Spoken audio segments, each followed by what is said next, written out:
ನಮ್ಮ ಬಳ್ಳಾರಿ ಜಿಲ್ಲೆಗೆ ಸಂಬಂಧಪಟ್ಟು ನಿರಂತರವಾಗಿ ಅಧ್ಯಕ್ಷರು ಎಲ್ಲ ಜಿಲ್ಲೆಗಳಲ್ಲಿ ಪಕ್ಷದ ಸಂಘಟನೆ ಪಕ್ಷದ ಕಾರ್ಯಕ್ರಮಗಳ ಬಗ್ಗೆ ಅವರು ನಿರಂತರವಾಗಿ ಸಭೆಗಳನ್ನ ಮಾಡ್ತಾ ಇದ್ದಾರೆ. ಇವತ್ತು ಬಳ್ಳಾರಿ ಸಭೆ ಇತ್ತು ಮತ್ತು ಇತ್ತೀಚೆಗೆ ಬಳ್ಳಾರಿಯಲ್ಲಿ ಆಗಿರುವಂಥ ಎಲ್ಲ ಘಟನಾವಳಿಗಳ ಬಗ್ಗೆ ಕೂಡ ಸಭೆಯಲ್ಲಿ ಚರ್ಚೆ ಆಗಿರುವಂಥದ್ದು. ಇದೇ ತಿಂಗಳು 17ನೇ ತಾರೀಕು ಬಳ್ಳಾರಿಯಲ್ಲಿ ಒಂದು ದೊಡ್ಡ ಮಟ್ಟದ ಪ್ರತಿಭಟನಾ ರ್ಯಾಲಿ ಮತ್ತು ಅದರೊಟ್ಟಿಗೆ ಈ ಪಾದಯಾತ್ರೆ ವಿಚಾರಗಳೆಲ್ಲದರ ಬಗ್ಗೆ ಸೇರಿ ನಾಳೆ ನಾಡಿದ್ರಲ್ಲಿ ಒಂದು ಸರಿಯಾದ ಒಂದು ರೂಪುರೇಷೆಗಳನ್ನು ತಯಾರು ಮಾಡಿ ಒಂದು ನಾಳೆ ಅಥವಾ ನಾಡಿದ್ದು ಮಾಧ್ಯಮಗಳಿಗೆ ನಾನು ತಿಳಿಸಿಕೊಡ್ತೀನಿ. 17ನೇ ತಾರೀಕು ದಿನಾಂಕ ನಿಗದಿಯಾಗಿದೆ. ಆ ಹೋರಾಟ ಅಥವಾ ಏನು ಹೇಗೆ ಅನ್ನೋದ್ರ ಬಗ್ಗೆ ನಾಳೆ ನಾಡಿದ್ರಲ್ಲಿ ಒಂದು ಕ್ಲಿಯರ್ ಕಟ್ ಆಗಿ ಪ್ರೋಗ್ರಾಮ್ ಪ್ಲಾನ್ ಮಾಡಿ ನಾವು ನಿಮಗೆ ತಿಳಿಸ್ತೀವಿ. ಎಲ್ಲವುದು ಅಂದ್ರೆ ಇವತ್ತು ರ್ಯಾಲಿ ಪಾದಯಾತ್ರೆ ಹೇಗೆ ಏನು ಪ್ರತಿಭಟನಾ ಸಭೆ ಇದೆಲ್ಲದರ ಬಗ್ಗೆ ಕೂಡ ಒಂದು 2 ದಿವಸಗಳಲ್ಲಿ ನಾಳೆ ನಾಡಿದ್ರಲ್ಲಿ ಒಂದು ತೀರ್ಮಾನ ಮಾಡಿ ಹೇಳೋದಾಗುತ್ತೆ. ಆ ಎಲ್ಲ ಪ್ರೋಗ್ರಾಮ್ ಬಗ್ಗೆ ಡೀಟೇಲ್ಡ್ ಆಗಿ ಮ್ಯಾಕ್ಸಿಮಮ್ ನಾಳೆ ಅಥವಾ ನಾಡಿದ್ದನ್ನ ನಾನು ಬಳ್ಳಾರಿ ಮಾಧ್ಯಮಗಳ ಮೂಲಕನೇ ನಾನು ತಿಳಿಸ್ತೀನಿ.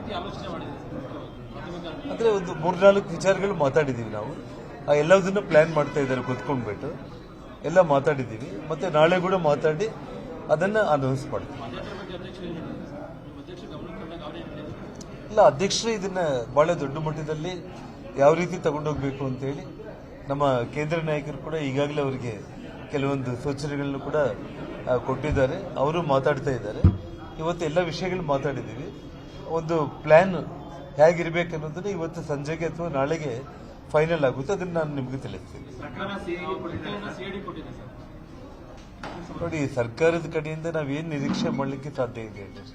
ಮಾಮೂಲು ಪೊಲೀಸರಾಗ್ಲಿ CID ಆಗಲಿ ಎಲ್ಲ ಕೂಡ ರಾಜ್ಯ ಸರ್ಕಾರದ ಕೆಳಗಡೆ ಇರುವಂಥದ್ದು. ನಾನು ಈಗಾಗಲೇ ತಮ್ಮಲ್ಲಿ ನೇರವಾಗಿ ಅವರ ಕಾಂಗ್ರೆಸ್ ಕಾರ್ಯಕರ್ತರನ್ನ ತಾವು ವಿಡಿಯೋದಲ್ಲಿ ತಾವು ಗಮನಿಸಿದ್ರೆ, ಭರತ್ ರೆಡ್ಡಿ ನಮ್ಮ ಮನೆ ಮೇಲೆ ರಾತ್ರಿ 9 ಗಂಟೆಗೆ ಬಂದಾಗ ಆ ಒಬ್ಬ ರಾಜಶೇಖರನ ಹುಡುಗನ್ನ ಏನು ಕೊಲೆ ಮಾಡಿದ್ರಲ್ಲ, ಆ ರಾಜಶೇಖರ್ ಸುತ್ತುವರೆದೇ ಆ ಟರ್ಬನ್ಗಳು ಹಾಕೊಂಡಿರುವಂತ 3 ಗನ್ಮ್ಯಾನ್ಗಳು ಆ ಹುಡುಗನ ಸುತ್ತೂರ ಓಡಾಡ್ತಾ ಇರ್ತಾರೆ. ಅವ್ರು ಎಲ್ಲಿ ತಪ್ಪಿಸ್ಕೊಂತಾನೋ ಅಂತೇಳಿ. ಅಂದ್ರೆ ಯಾರೋ ಒಬ್ಬ ಪ್ರಮುಖ ಕಾರ್ಯಕರ್ತನ ಕೊಲೆ ಮಾಡಿಬಿಟ್ಟು ನಮ್ಮ ಮೇಲೆ ಆಗ್ಬೇಕನ್ನುವಂತ ಒಂದು ಕುಡಿದ ಅಮಲಲ್ಲಿ ಇವತ್ತೇನು ಶಾಸಕ ಭರತ್ ರೆಡ್ಡಿ ತೀರ್ಮಾನ ಮಾಡ್ಕೊಂಡಿದ್ನೋ, ಆ 3 ಕಾರ್ಬನ್ ಹಾಕೊಂಡಿರುವಂತ ಆ ಟರ್ಬನ್ ಗನ್ಮ್ಯಾನ್ಗಳು ಪಂಜಾಬಿಗಳು ಆ ರಾಜಶೇಖರ್ ಸುತ್ತೂರನೇ ಓಡಾಡ್ತಾ ಇರ್ತಾರೆ. ಆ ಹುಡುಗ ಲಾಠಿ ಏಟಿಗೆ ಅವ್ನು ಹಿಂತಿರುಗಿ ಓಡ್ತಾ ಇದ್ರೆ ಅವನ್ ಬೆನ್ ಹಿಂದೆನೆ ಪಾಯಿಂಟ್ ಬ್ಲಾಂಕ್ ಅಲ್ಲಿ ಕೊಲೆ ಮಾಡಿದ್ದಾರೆ. ಇಷ್ಟು ಸಾಕ್ಷಿ ಇಟ್ಕೊಂಡ್ಬಿಟ್ಟು ಬಳ್ಳಾರಿ SP ಸಸ್ಪೆಂಡ್ ಆದ್ರು, IG ಟ್ರಾನ್ಸ್ಫರ್ ಆದ್ರು. ಆದ್ರೆ ನಿಜವಾದ ಕಳ್ಳರು DSP ASP ಅಲ್ಲೇ ಬಳ್ಳಾರಿಯಲ್ಲಿ ಕುಂತಿದ್ದಾರೆ. ಅವ್ರ ಮೇಲೆ ಕ್ರಮ ಇದುವರೆಗೆ ಕೈಗೊಂಡಿಲ್ಲ. ಅವನು ಸತೀಶ್ ಶೆಟ್ಟಿದ ವಿಡಿಯೋ ನಾನು ಬಿಡುಗಡೆ ಮಾಡಿದೆ. ಅವನು ಆರಾಮಾಗಿ ಆಸ್ಪತ್ರೆ ಒಳಗಡೆಯಿಂದ ನಡ್ಕೊಂಡು ಬಂದು ಗಾಡಿ ಹತ್ತಿ ಆಂಬುಲೆನ್ಸ್ ಅಲ್ಲಿ ಕೂತ್ಕೊಂಡು ವಿಕ್ಟ್ರಿ ಸಿಂಬಲ್ 3 ಬಾರಿ ತೋರಿಸ್ತಾನೆ. ಅವನ್ನ ಅರೆಸ್ಟ್ ಮಾಡಿಲ್ಲ. ಭರತ್ ರೆಡ್ಡಿ 6-7 ದಿನದಿಂದ ಅವನು ಪತ್ತೆ ಇಲ್ಲ, ಎಲ್ಲಿದ್ದಾನೆ ಅನ್ನೋದನ್ನ ಅವನು ಅರೆಸ್ಟ್ ಮಾಡಲಿಕ್ಕೆ ಪ್ರಯತ್ನ ಮಾಡ್ತಾ ಇಲ್ಲ. ಹೊಸ SP IG ಇಬ್ಬರು ಬಂದಿದ್ದಾರೆ, ಅವರು ಅರೆಸ್ಟ್ ಮಾಡೋ ಪ್ರಯತ್ನ ಮಾಡ್ತಾ ಇಲ್ಲ. ಆ ASP DSP ಮೇಲೆ ಇದುವರೆಗೂ ಕ್ರಮ ಇಲ್ಲ. ಅಂದ್ರೆ ಈ ಸರ್ಕಾರ CID ಕೊಟ್ರೆ ಏನೋ ಮೇಲೆಯಿಂದ ಬಿದ್ದುಬಿಡುತ್ತೆ, ಮಾಡೇ ಬಿಡ್ತಾರೆ ಅನ್ನೋಂಥ ಪರಿಸ್ಥಿತಿ ಸಾಧ್ಯನೇ ಇಲ್ಲ. ರಾಜ್ಯ ಸರ್ಕಾರದಲ್ಲಿ ನಮ್ಮ ಪೊಲೀಸರ ಬಗ್ಗೆ ಗೌರವ ಇದೆ ನನಗೆ. ಆದ್ರೆ ಈ ರಾಜ್ಯದ ಉಪಮುಖ್ಯಮಂತ್ರಿಗಳೇ ನಾನೊಬ್ಬ ಶಾಸಕ ಕ್ರಿಮಿನಲ್ ಬೆನ್ ಹಿಂದೆ ನಾನು ನಿಂತ್ಕೊಂಡಿದ್ದೀನಿ ಅಂತ ಹೇಳಿದ ಮೇಲೆ ಜನಾರ್ದನ್ ರೆಡ್ಡಿಗೆ ಸೆಕ್ಯೂರಿಟಿ ಅಮೆರಿಕ ಚೈನಾದಿಂದ ತಗೊಂಡ್ ಬರ್ಲಿಕ್ಕೆ ಕೇಳ್ರಿ ಅಂತ ಹೇಳಿದ ಮೇಲೆ ಜನಾರ್ದನ್ ರೆಡ್ಡಿಗೆ ಏನಾದ್ರು ಗುಂಡೇಟ್ ಇಲ್ಲಿ ಬಿತ್ತ ಅಂತೇಳಿ ಒಬ್ಬ ಉಪಮುಖ್ಯಮಂತ್ರಿ ಮಾತಾಡಿದ್ರೆ ಇನ್ನು ಪೊಲೀಸರು ಅವ್ರಿಗೆ ಧೈರ್ಯ ಬರುತ್ತೇನೋ ಇನ್ವೆಸ್ಟಿಗೇಷನ್ ಮಾಡಲಿಕ್ಕೆ. ಹಾಗಾಗಿ ಈಗಾಗಲೇ ನಮ್ಮ ಪಕ್ಷದ ಕೋರ್ ಕಮಿಟಿಯಲ್ಲಿ ನಿರ್ಧಾರಗಳನ್ನ ತಗೊಂಡು ನಮ್ಮ ಎಲ್ಲ ಪಕ್ಷದ ಹಿರಿಯರು ತಮ್ಮ ಮುಂದೆ ಬಂದು CBI ಎಂಕ್ವೈರಿ ಆಗಲೇಬೇಕು ಅಂತೇಳಿ ಆಲ್ರೆಡಿ ಅವರು ಆಗ್ರಹ ಮಾಡಿದ್ದಾರೆ.